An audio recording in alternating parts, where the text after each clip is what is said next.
debts, drama, and the downfall no one saw coming. In what's being called the most aggressive move yet by the British establishment, the House of Lords has allegedly frozen Meghan Markle's overseas account, one reportedly tied to taxpayer-funded grants and charity income from her time as a working royal.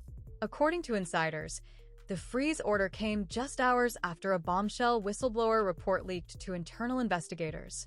The report accuses Meghan of rerouting public and charitable funds into private offshore accounts, funds that were supposed to support social causes, now allegedly lining private pockets across 2 continents. The impact? Immediate. One insider described the scene behind palace doors as sheer chaos.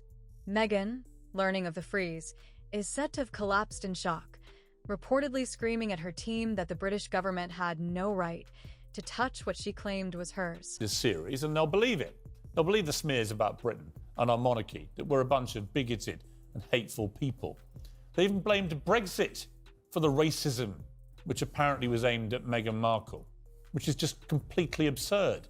But by far the most sickening part of this show for me was the constant use of Harry's... I'm going to show you how to make a happy, warm, loving home after I have successfully severed my husband's ties from his entire family. Did you see my baby mama dance? I mean, stop it. First of all, can I just tell you, the timing of that, we maybe watched it like 20 times yesterday, and I was like, is that her? Oh my God. Is that Prince Harry there with the fingers and the... I was like, okay. Yeah. Okay. But also, by the way, that wasn't yesterday. No, that was 4 years ago. So it's also a really great reminder that with all the noise or whatever people do, there's still a whole life, a real, authentic, fun life that's happening behind the scenes. I'm just grateful that now, being back on social as well, I have a place where I can share it on my own terms. Yeah. Oh, it's so great. It's so authentic, isn't it? And it gets worse. Legal teams have been scrambled. Political allies have gone silent. And for the first time since stepping back from royal life, Meghan's financial independence may be in serious jeopardy. This isn't just a tabloid twist. It's the kind of power play that topples empires. This is about control, corruption, and the price of arrogance.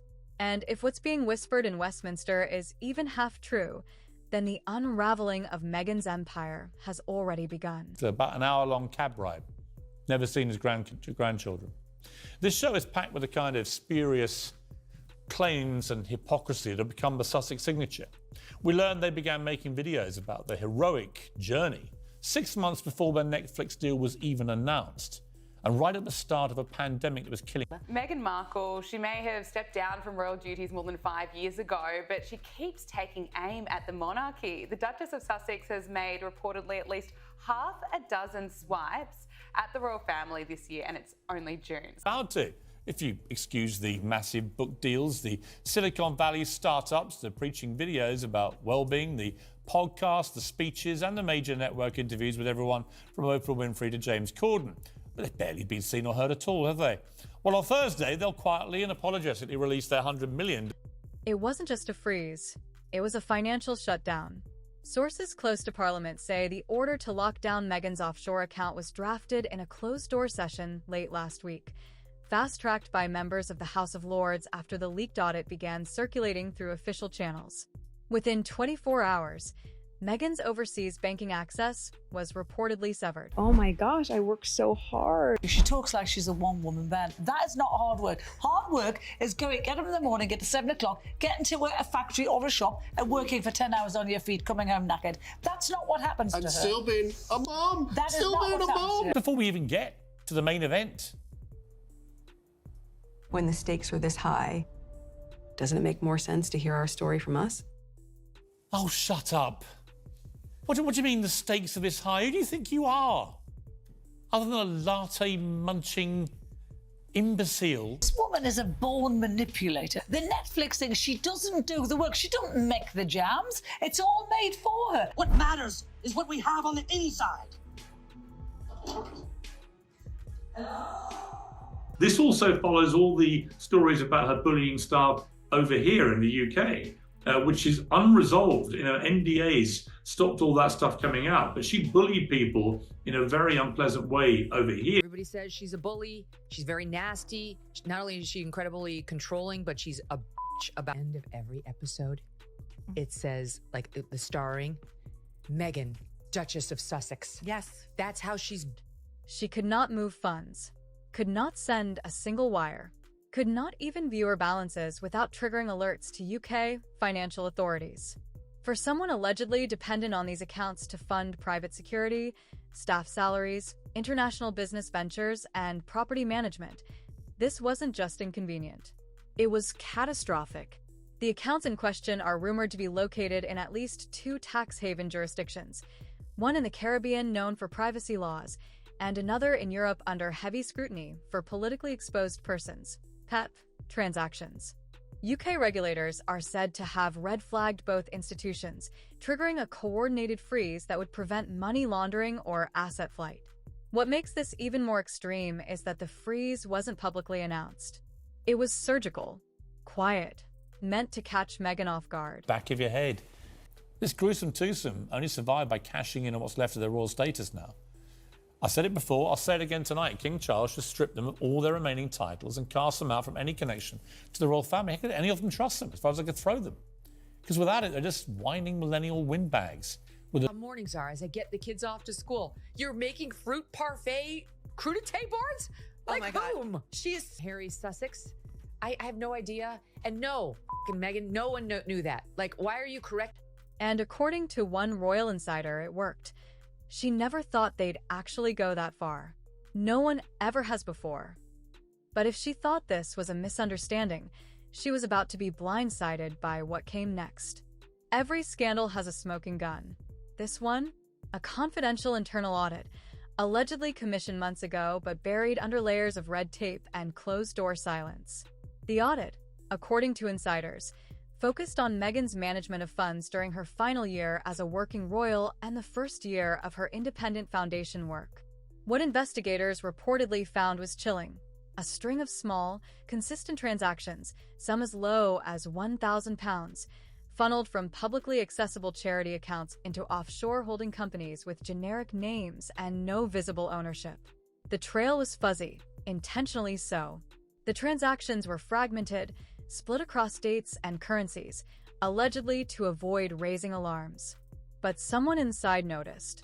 A junior financial officer, reportedly uncomfortable with the pattern, escalated it internally, only to be told to stay quiet. That officer is now believed to be the whistleblower. The report ties funds from at least 3 high-profile charity events, 1 royal allowance, and a pair of brand partnership payouts to the accounts now under lockdown. The companies receiving the money were registered in business-friendly jurisdictions with little to no transparency. Directors were anonymous. Addresses were fake or P.O. boxes. And the money? Gone. This report didn't just light a fire, it nuked the silence. Parliament allegedly moved within hours. And according to one member of the Lords' Financial Ethics Committee, once we saw the report, we knew we couldn't look away. But while Parliament prepared their strike, Meghan's world was already beginning to shake. The fallout hit hard and personal. The moment Meghan was informed of the account freeze, the walls reportedly caved in. According to multiple insiders with ties to her team, she collapsed mid-call, overcome by what she believed was an illegal seizure of her private property. She was in disbelief, one insider shared. She kept repeating that they had no right, that this was war. The immediate response was pure chaos. Meghan's legal team was allegedly summoned into emergency meetings across time zones, with US-based lawyers coordinating with offshore firms to assess whether the freeze could be reversed. But according to UK financial law, if the accounts are deemed part of a fraud investigation, even a preliminary one, there is no reversal without judicial review. Reports say Harry was notified immediately and was livid. Sources close to the Sussex household say he believed they were being targeted as a political distraction, while Meghan, sobbing, reportedly told friends that everything we've worked for is being taken. Within hours, damage control began. Crisis PR firms were looped in. Allies were contacted, but few responded. One by one, the calls stopped being returned. And as her inner circle went into lockdown, it became clear. This wasn't just about optics anymore. This was survival. But if Meghan hoped this was the worst of it, she was wrong. Because the investigators? They were only just getting started. Once the account was frozen, the real storm began. UK authorities didn't hesitate. The National Audit Office, long considered the watchdog of government accountability, and the Charity Commission, which oversees nonprofit activity across the UK, allegedly launched independent but parallel investigations, zeroing in on every financial document connected to the frozen accounts. But this wasn't just a glance at a few receipts. This was a full-blown forensic sweep. Teams of financial analysts, legal examiners, and government auditors began dissecting every detail: event budgets, vendor payments, PR contracts, speaking fees. Nothing was off-limits. According to one leak, even email correspondences and text messages involving key advisors were subpoenaed for review. Even more damning, reports say they've begun looking retroactively into Meghan's spending before she left the royal family. That includes royal discretionary grants, travel reimbursements, and charity allocations made during her official engagements. Everything is under review, from the costs of private jets to who is paid for setting up charity dinners, even whether certain appearances were gifts or services rendered. And while Meghan's legal team is scrambling to slow the probe, insiders say Parliament is refusing to blink. In fact, one source close to the House of Lords put it bluntly: this is no longer just a compliance issue. This is a question of public trust. And as the walls close in, Meghan's circle appears to be shrinking fast. It's the silence that says everything. In the hours following the account freeze, eagle-eyed royal watchers noticed something eerie. Upcoming royal calendars had quietly erased any reference to the Sussexes. Appearances Meghan was rumored to be attending? Gone. Events that once touted Harry and Meghan as patrons? Now scrubbed. Even private royal engagements, those held behind closed doors, were allegedly restructured to exclude them. Sources close to the palace say King Charles, Prince William, and Queen Camilla have all been instructed by legal counsel to maintain zero comment and avoid any ties to the growing financial scandal. Behind the scenes, royal advisors are said to be holding daily crisis briefings, evaluating how much distance is enough without looking like they're abandoning family. But make no mistake, this is a calculated retreat. They've hit the mute button, one royal insider said, because any defense of Meghan now becomes complicity. Even Harry, once protected by layers of palace protocol, is reportedly being kept out of the loop. One aide described the relationship between Harry and Charles as frozen in time, a fitting phrase considering the legal freeze that kicked off the mess. And while Buckingham Palace refuses to speak publicly, behind the curtains, it's clear they're in survival mode. The message is loud and clear. This is not our problem anymore. But for Meghan, it's becoming very much hers. The empire Meghan built, glossy, global, and branded as independent royalty, is now allegedly teetering on the edge of collapse. Her brand deals, once valued in the millions, are reportedly under internal review. Fashion houses that once chased her for endorsements are said to be quietly suspending negotiations. Her podcast contract, once the centerpiece of her post-royal media strategy, is rumored to be on indefinite hold. But that's just the surface. Behind the scenes, her entire business infrastructure may be coming undone. Her production company, which received upfront funds for multiple projects, is allegedly under internal audit, checking for irregularities tied to executive pay, expense accounts, and international fund transfers.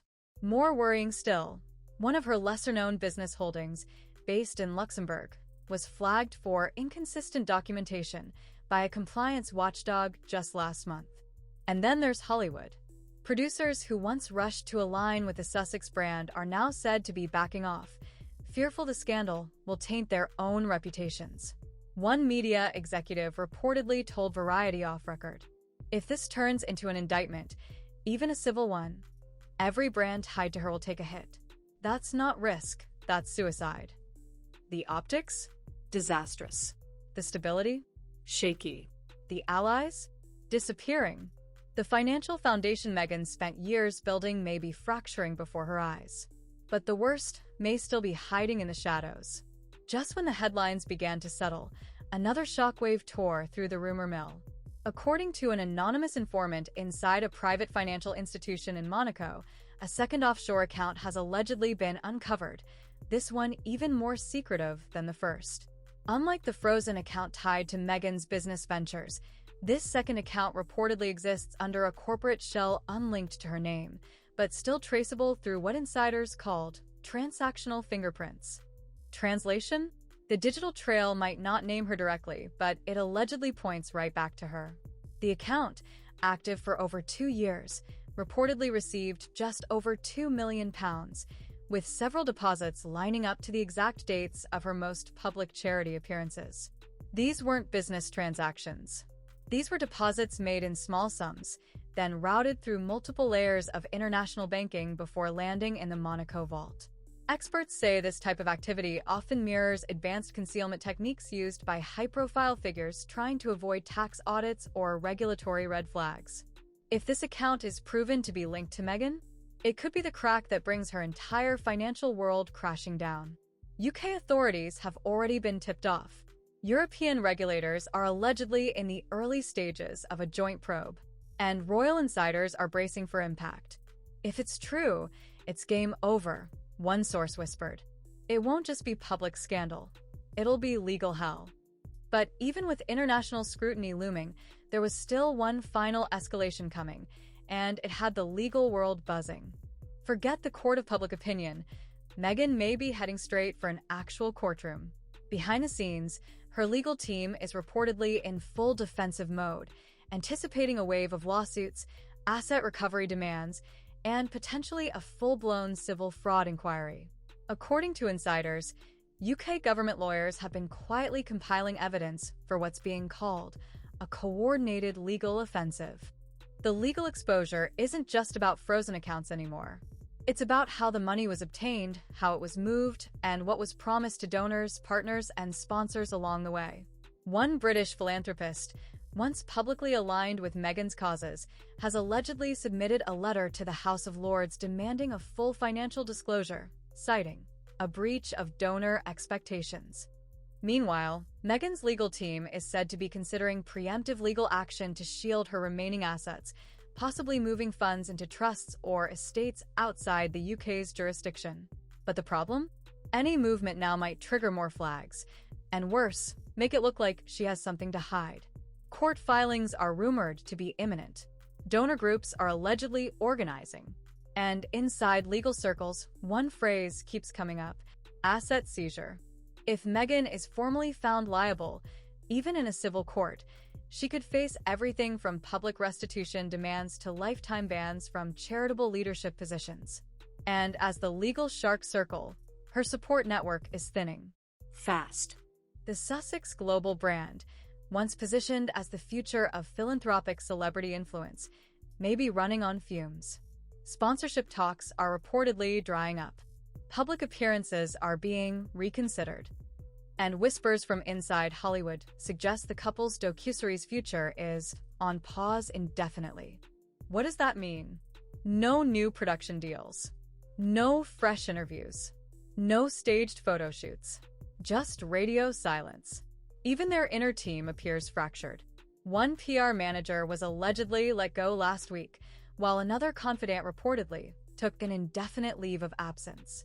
With the money frozen, the image damaged, and the power brokers backing off, is this the beginning of the end?